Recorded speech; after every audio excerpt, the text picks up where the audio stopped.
Even though my subscriber base is still tiny at this point, I already notice a clear pattern of people coming to my channel from two different main sources: the antinatalist community and the guys going their own way, or in larger terms, the manosphere or the community of the Crimson Capsule, which you see in the center.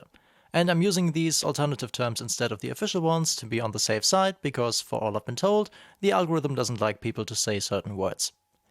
I thought I should make this video early on so that members of these two communities are aware of each other's presence here, even if only in single or two-digit numbers. Because we unfortunately live in a very polarized world right now, where people seem to spend more time talking about each other than to each other. Since I've been following both communities for a while, I not only noticed the surprising infrequency of people connecting the two philosophies, I also came across statements in the comment sections of videos dealing with either of these topics, espousing views that were shared by many within that community, but that I knew lots of people from the respective other community would take issue with. This channel, however, is directed at both audiences, and I think I haven't been making this a secret since I carry both of these logos in the banner on top of my channel page, and you may also have noticed both terms appearing as hashtags over my videos. Because to me, these two philosophies basically contribute one half each to a bigger puzzle.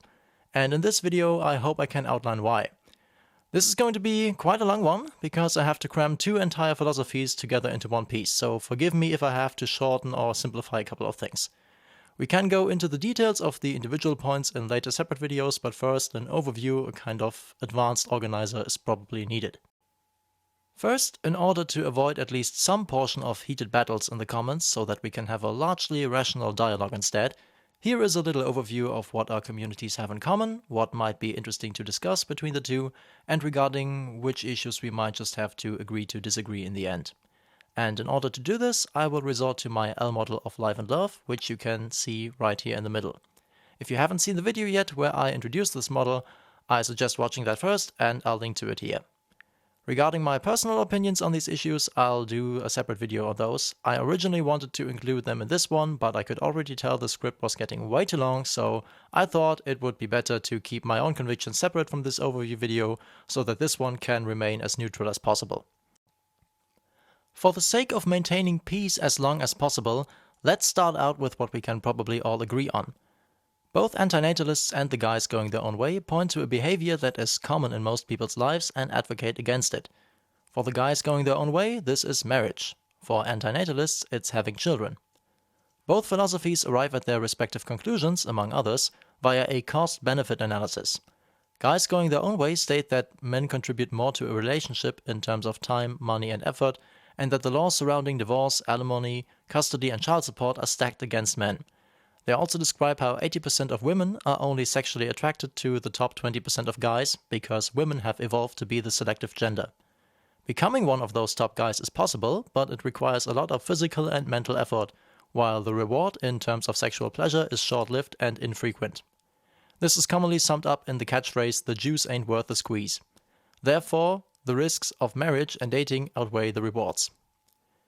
Antinatalists posit that there is more suffering in life than pleasure, and even if they existed in equal quantity, suffering is also weighed more strongly than pleasure. Missing out on pleasure is only a problem for those who already exist, since a non-existent person can't be deprived of anything. And if suffering has more negative weight than pleasure has positive weight, there is no need to bring somebody into the world, especially since it's always done without their consent, for the sole purpose of being able to experience pleasure, because it comes at the cost of the ability to experience suffering as well, which will most likely outweigh the pleasure that person experiences throughout their lifetime. Therefore, the risks of life outweigh the rewards. For making these assessments that some would call pessimistic, some just realistic, members of both groups are used to being called defeatists, losers, depressive, frustrated, and all other kinds of ad hominem criticisms, because most people would rather try and discredit the source than having to honestly engage with the uncomfortable ideas that source is putting forward.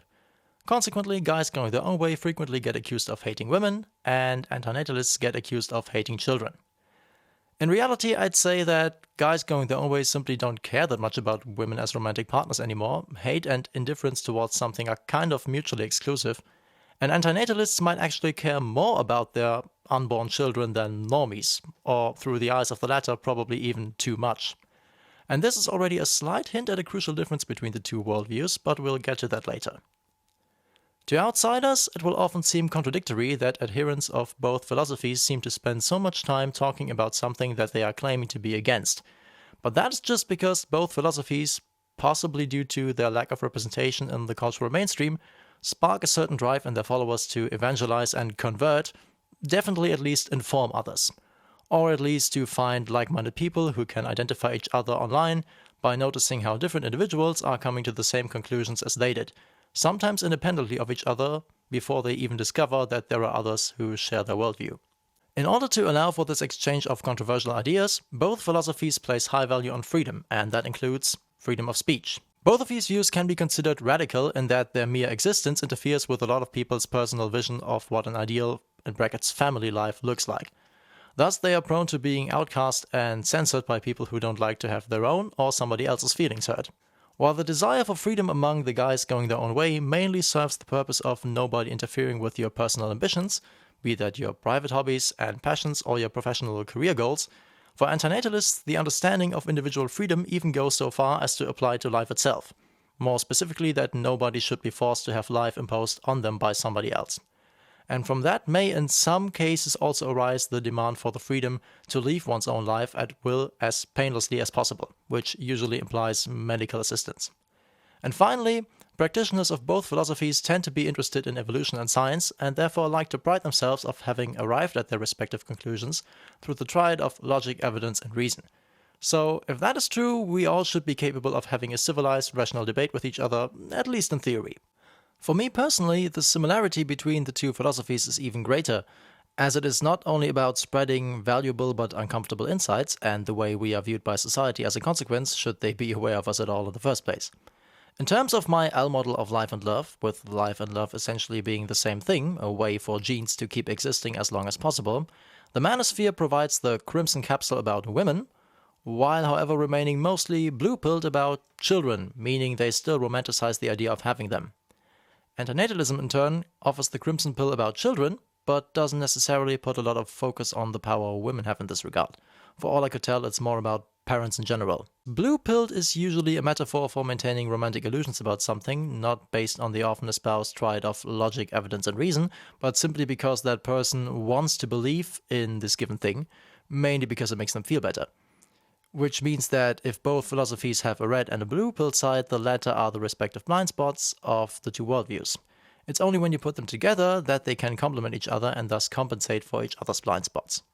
And in addressing these blind spots, now we get to where the two philosophies differ quite drastically. And I've rearranged the order of these various points several times, trying to determine what were the most important differences from top to bottom.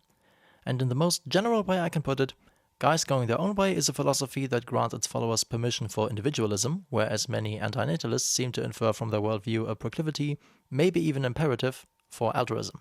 And this core difference then spills down and informs many of the other beliefs the two groups hold. I think this is based on what types of responsibilities adherents of the two philosophies reject, and which new responsibilities they choose to take up instead.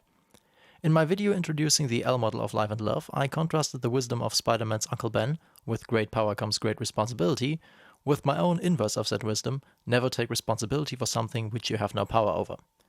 Guys Going Their Own Way believe that men don't have a lot of power in the modern dating market, nor in relationships and marriages, with the latter being, of course, somewhat dependent on the legal situation in your respective country.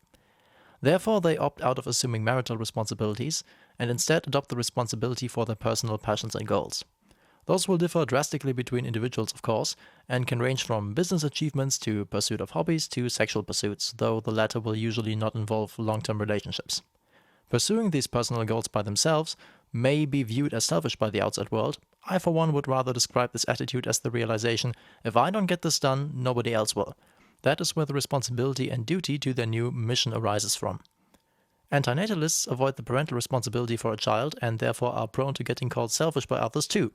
Unless, of course, they choose to adopt a child, that is, because doing so would not interfere with their core convictions. In fact, it might even be in line with them, since it can be considered a genuinely altruistic act, even from a genetic perspective. The only selfish need that could still be satisfied from adopting a child would be if you genuinely feel the desire for that parental responsibility, because you think it will make your life more fulfilling. But generally speaking, the awareness of desires and how the pursuit may harm others seems to foster an altruistic mindset. And putting that into practice then becomes the new responsibility they adopt instead. The logic seems to be, now that you are aware of the suffering inevitably associated with life, the best you can do is trying to minimize the suffering you personally cause while you are here. Now, of course, this requires you to go against and negate some of your own desires, which means that once you've adopted this philosophy revolving around suffering, some of its adherents will expect you to suffer even more in the future rather than less. This is certainly not a perfect dichotomy, but to the extent that it does apply, now we've come from the list of commonalities shown earlier, which could lead you to believe guys going their own way and antinatalism were just two sides of the same coin that should get along with each other perfectly, to a point where you'd suddenly be inclined to think the two couldn't be more diametrically opposed. If you're on the altruist side, you might argue that engaging in altruism is the only way to counteract the natural tendency of our genes to be selfish. You might see individualism as an expression of the selfishness, causing others to suffer, if not because of active malevolence, but because of negligence. A tunnel vision blocking out other issues as the individual pursues their personal goals. This can indeed cause a certain indifference to other issues in the same way as nature and evolution themselves don't care about the suffering of individuals. In short, you might see this individualist mindset as precisely one of the things that makes the game of evolution so brutal in the first place. In turn, if you're on the individualist side, you might argue that precisely because nature is cruel and doesn't care about you as an individual, if you don't look after yourself, if you don't assume responsibility for yourself first and foremost, nobody else will. If you will already suffer just by being alive as a biological organism competing with others for resources and status, nobody can expect you to suffer even more than necessary for the benefit of others. From that perspective, altruism can feel like a threat of totalitarianism to you. This does not mean you aren't open to cooperation for mutual benefit, but you will place much more importance on making sure that you don't get the short end of the stick. Let's go through two specific examples to make all of this a little less abstract, starting out with the previous example of raising somebody else's child. From the antinatalist perspective, adopting a child is something that should be applauded, as you're taking up responsibility to take care of a human being that already exists, instead of forcing a new consciousness into existence for your own enjoyment. It also enables you to raise the child in an environment where you can provide it with more individual care than if it had to grow up in an orphanage, for example. Thus, you may actively reduce its suffering compared to how much this child would have had to go through otherwise. From the manosphere perspective, expending your own resources and taking up responsibility for somebody else's child is often considered cuckoldry. It's essentially owning up to somebody else's mistake, cleaning up somebody else's mess. Now, note that I have not seen this applied to adoption specifically yet. If that is what you choose to do voluntarily and as your personal goal, I don't think any Crimson Pill guy would object to that. Most would probably say, more power to you. What they're especially concerned with preventing is paternity fraud, causing a man to expend time, money, and effort on a child that he doesn't even know isn't his. This can be justified from the individualist perspective. Nobody should have the right to force you to fix their mistakes. And then, somewhere in between these two extremes is the probably more common case of a patchwork family, specifically a guy getting together with a single mother. This means he usually takes up responsibility for her kids voluntarily to the extent that he chooses to be in a relationship with her, and there is no deception going on with regards to whether he is the biological father of the kids. But there's also an involuntary side to it, in the sense that these children come pre-attached to her life and will require more investment from him than her other grown-up family members would. Assuming that both partners in a relationship normally bear at least some degree of responsibility for its failure, the selection of a previous mate, the biological father of her children, is the mistake the single mother made in the eyes of many manosphere guys, and that her new partner would consequently be expected to step up to. In contrast, those same men will judge a given woman much more favorably if the failure of the relationship demonstrably wasn't her fault. For example, if she had to flee from her previous partner to preserve her own and her children's safety, though they might still pose the question why she selected that guy in the first place.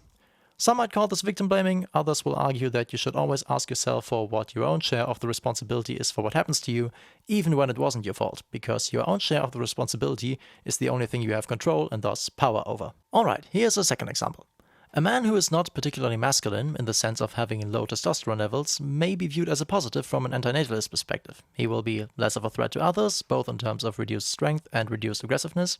He may be more cooperative than competitive, and thus more likely to adopt an altruistic worldview, where his own needs take a backseat compared to the needs of others. He might also be more readily convinced by others to adopt the other worldviews listed on the left side here. This would be in line with the attempt to minimize the damage your own existence causes to others. The manosphere, in contrast, is precisely about men breaking out of situations where their needs take a backseat to those of others. So these guys will generally advocate behaviors that increase testosterone, such as weightlifting, as well as practicing martial arts and/or handling a weapon so that you can defend yourself. Again, the line of reasoning being, If the world is cruel anyway, I need to at least have the capability to be cruel so as to not be a victim of those who are. This does not mean these guys are encouraging or condoning violence. Again, going back to Uncle Ben, the sentence he says to Peter Parker right before that famous line about power and responsibility is, just because you can beat him up doesn't give you the right to.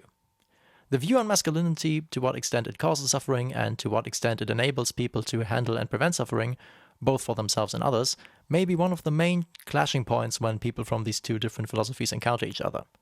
This discussion may partly overlap with that about veganism, because a majority of antinatalists seem to be vegans, judging by my own perception, with some even stating that you can't be an antinatalist unless you're also a vegan. Whereas manosphere guys will probably see veganism critically, partly due to figures influential in the manosphere such as Jordan Peterson and his daughter espousing a heavily meat-based diet, and partly due to internet memes and slurs such as the soy boy. Now, to what extent soy actually does lower testosterone levels and to what extent people with lower testosterone levels might adopt a soy-based diet more readily, I'm not exactly sure. This might be a topic for a later video, so for now I just did some quick Google searching and found both studies reporting negative effects of soy consumption on testosterone levels and fertility, and such that reported no influence.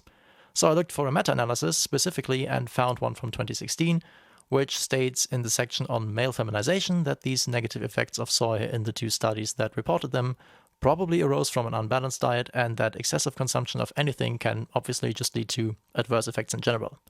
And I've definitely heard vegans describe how you absolutely can set up a diet that doesn't cause these feminizing effects, you just have to be a little more clever about it.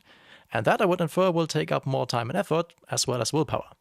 Which, unless veganism is your personal passion project, you may rather want to spend on advancing whatever your main life goals are.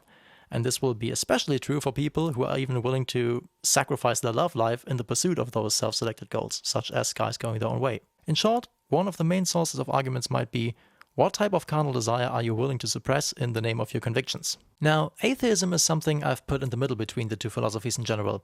I do think that if you had to find religious people between these two communities, you'd rather find them in the manosphere than among the antinatalists.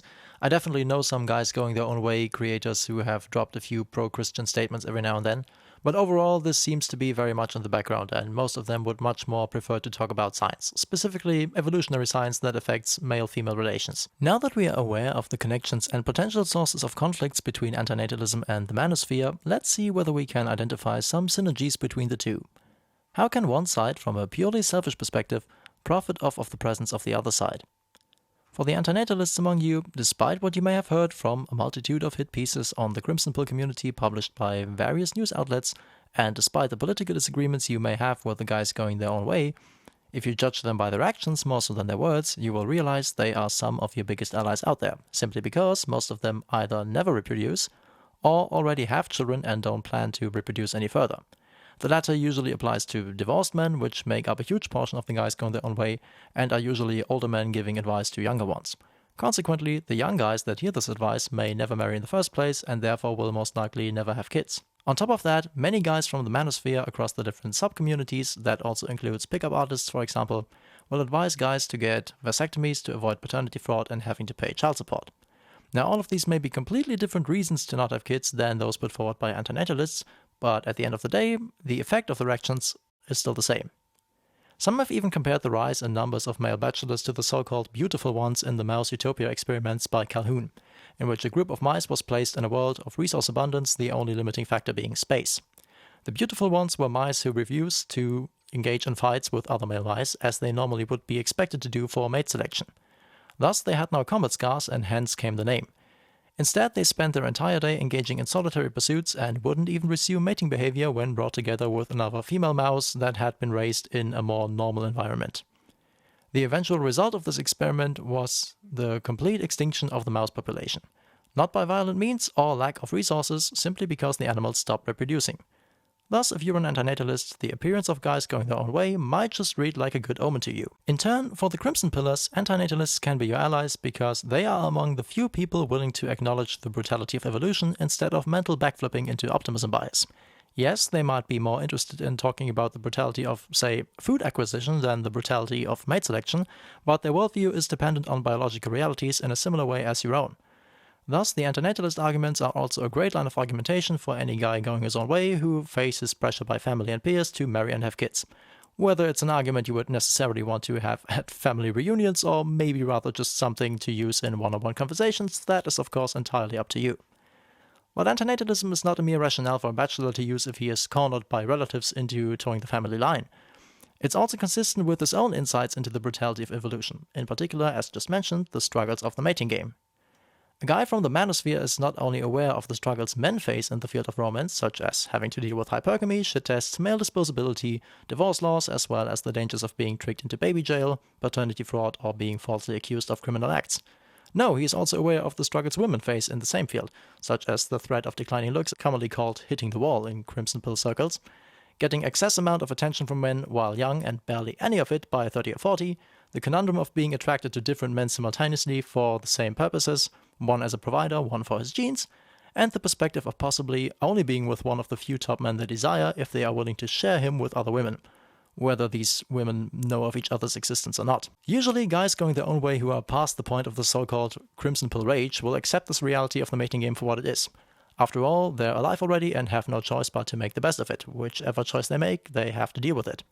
However, why you would force this game on somebody else, even after you've become aware of its rules, that does not reveal itself to me. I don't think any guy going his own way who wants to have kids is hoping right from the start for those kids to live their lives as bachelors as well. The second benefit for the antinatalists: if some guys going their own way adopt or at least discuss the antinatalist philosophy on the channels, this will rapidly increase its reach. Since there are several Crimson Pill channels with subscriber counts well over 100,000, whereas only a few antinatalist channels I have seen so far were above 1,000 subscribers. One earlier attempt at linking the manosphere and antinatalism was made by Thinking Ape, also known as Stardusk, a guy going his own way who described his stance towards antinatalism as sympathetic neutrality. He was also the one who first made me aware of the term antinatalism, even though I had already figured out a lot of its conclusions independently myself at that point. Much like with guys going their own way, I simply wasn't aware that there was already an established term for what I was thinking. The second benefit for the manosphere is more specific to the so-called purple pillars. This describes people with awareness of the issues discussed in the community of the Crimson Capsule, who still decide to continue dating and engaging in casual or even long-term relationships without going on to marriage. For these guys, a female partner who is generally convinced she does not want to have any children, specifically for the reasons put forth by antinatalists, comes with fewer risks than a woman who does want to have kids or is still uncertain about it. In particular, child support, custody battles, and paternity fraud as dangers linked to the relationship are off the table, at least in theory. A guy with an antinatalist girlfriend will therefore also be less hindered in the pursuit of his personal goals than a guy with a female partner who either already is or at least wants to be a mother. The third point for the antinatalists may come as a surprise to some, but guys going their own way aren't necessarily at odds with feminists per se. You will find quite a few who say they were on board with it up to and including the second wave, which means the arrival of the birth control pill and how, as a consequence, it became the norm for women to work as well, rather than being a housewife. Some will also argue that the multitude of technologies men initially invented to make domestic chores easier for their wives, dishwashers, washing machines, vacuumers, etc., have now facilitated housework so much that it takes up much less time of the day, so that the former full-time job of being a housewife can't actually be justified anymore. Those types of people in the manosphere tend to consider household work a waste of women's intellectual potential that could benefit society elsewhere, and consequently regard those who aspire to be a housewife as lazy freeloaders. Now that men are no longer the sole providers for families, those types of men who enjoy building their lives around their hobbies and their career might even concede that second-wave feminism liberated men as well, as feminists often claim to do, even though I would argue that this was more of a side effect that occurred by accident, since the name of the movement still implies where the focus of attention is.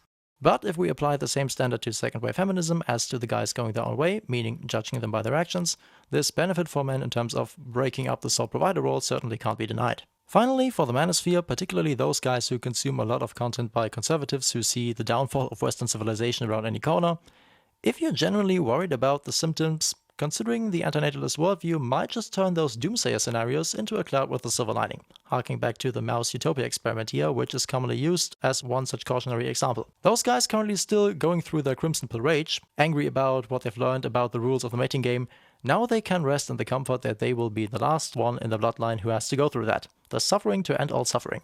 There's almost a messianic component to that, and suddenly the antinatalist, who would generally be considered a pessimist, can be the most optimistic person in the room. So as you can see, there are quite a few good reasons to engage in the exchange with the other side, even if you currently still feel firmly embedded in one of the two communities. But of course, there may also be some knockout criteria for people from both sides, and these are the issues which are announced in the very beginning, for which we might just have to settle for agreeing to disagree. For starters, I've said before that both communities get labeled with various types of ists and isms, and a lot of that is clearly exaggerated in my opinion.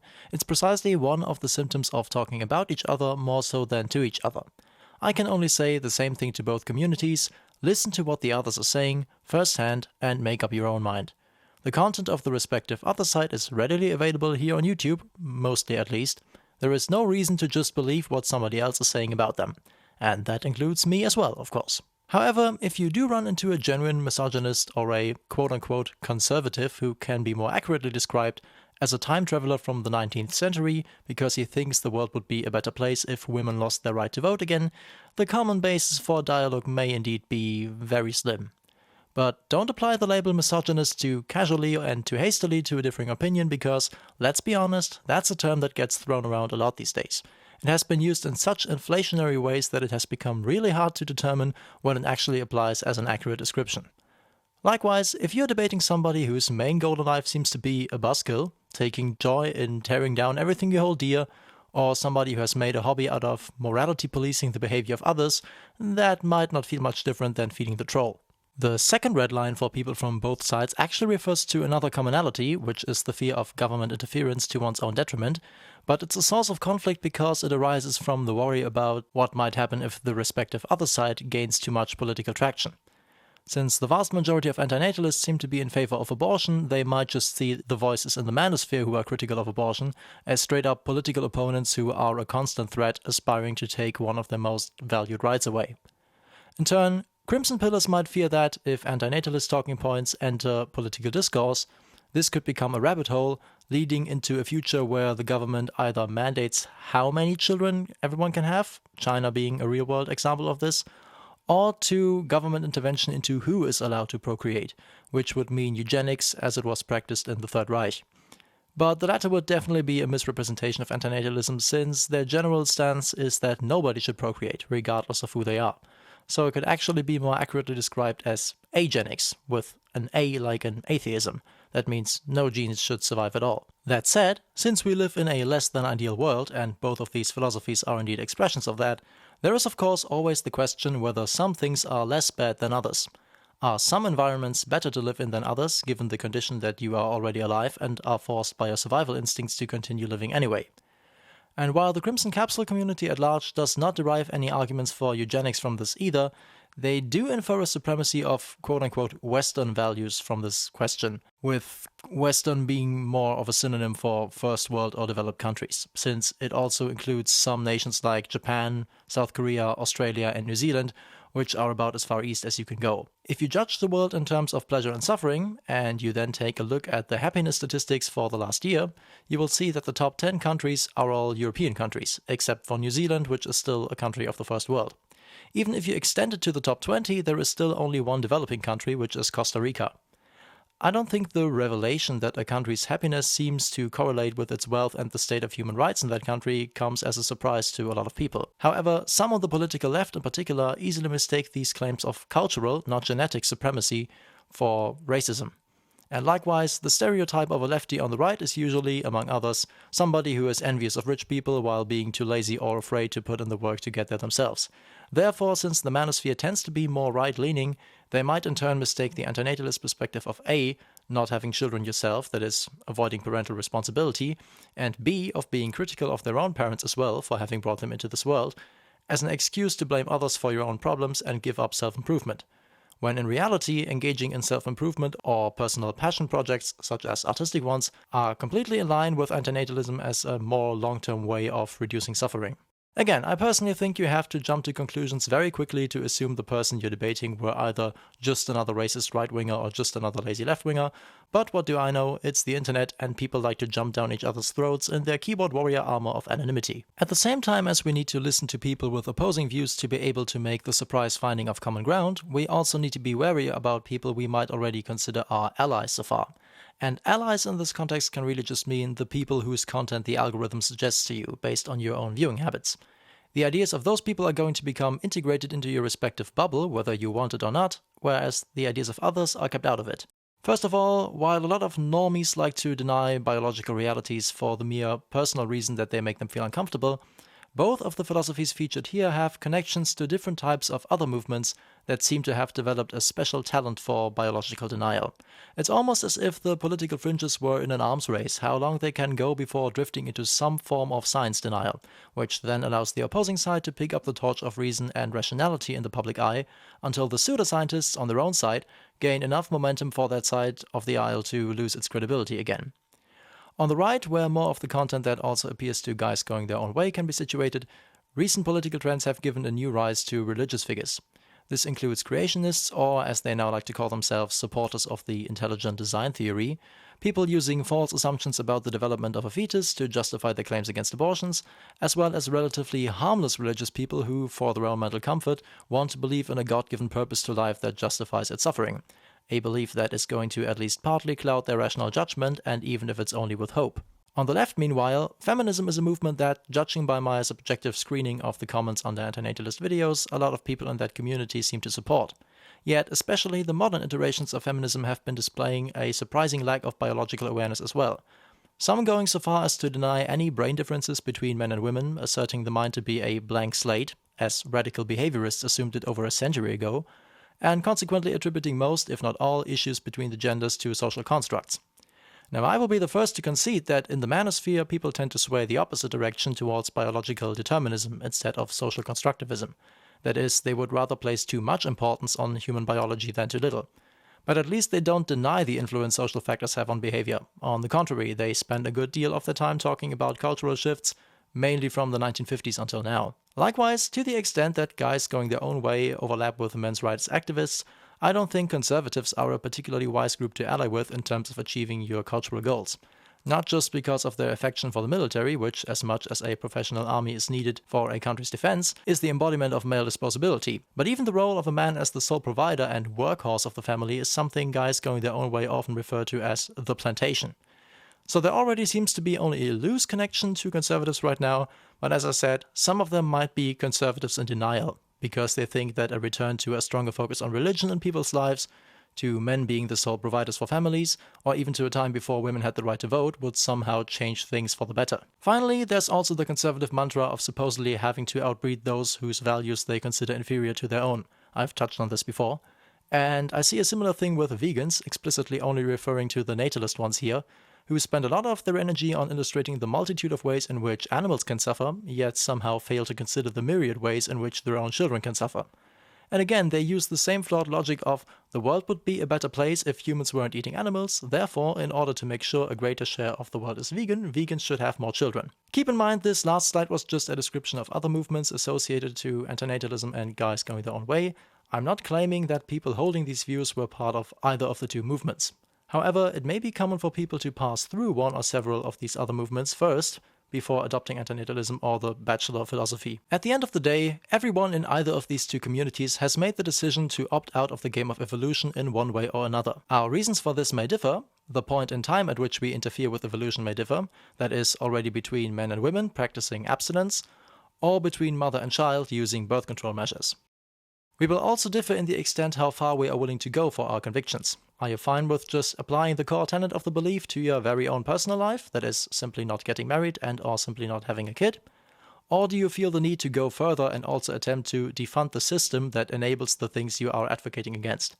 For antinatalists, one of these choices is veganism, that is, defunding the system that enables animals to be born into a world where they will suffer, while for the guys going their own way, it's striving for early retirement and dropping off the grid, so as to reduce the amount to which they fund the state via their taxes, and thus any affirmative action programs those taxes are being used for. My additional commitment to these philosophies is obviously making music about it, as you know, so to wrap up this video, I can once again point you to the song Messenger, this time from a different angle, that is the song's way of describing how the birth control pill enabled second-wave feminism.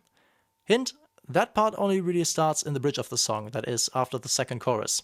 The two verses before that only describe the old order up to this point. The second song I can highlight here, and it seems like a lot of you have already seen it, which I'm of course very happy about, is the title track of my album called Awake.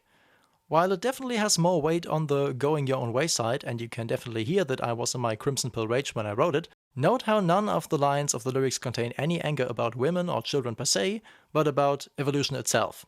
When the only way to win is not to play, there's no use in blaming the other players, only the game itself.